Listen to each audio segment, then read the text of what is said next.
to keep going and to continue to pay my bills with no government help, I need to open. I need to fight for my business. Sherry Dawson first opened Shear Magic Salon in Hanmer nearly 23 years ago.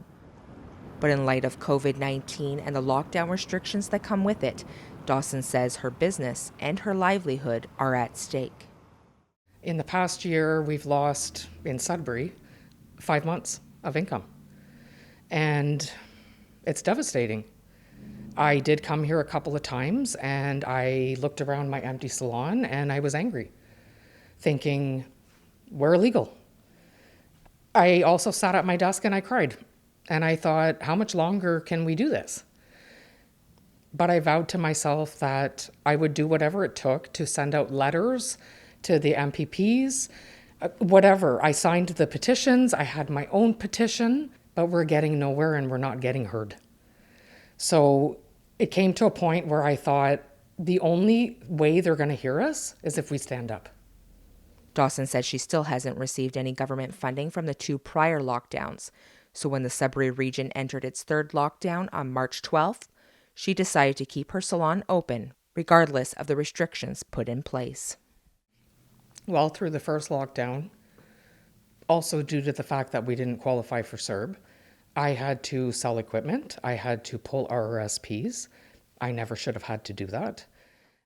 In February, the Ontario government made an exception to the former lockdown restrictions by allowing some small businesses to stay open with limited capacity. However, the current changes only apply to retail stores. Aside from massage therapy, all other personal care services, such as hair salons, are not permitted to operate during a lockdown. I feel like it's unfair. One of the reasons would be because we go above and beyond with sanitization.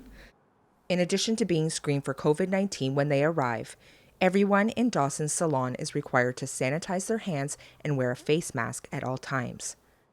Dawson allows only 1 client in her shop at a time, and all high-touch surfaces are sanitized between each appointment. Dawson said these safety measures far exceed the protocols set by other stores that are allowed to stay open during the lockdown.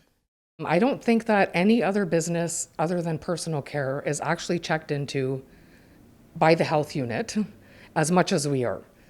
So the fact that we're passing should enable us to remain open. By refusing to close her salon during the lockdown, Dawson could face an $880 fine.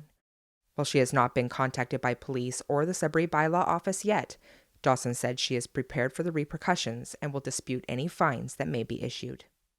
Until then, Dawson intends to keep her shop open and will continue to serve her clients as safely as possible.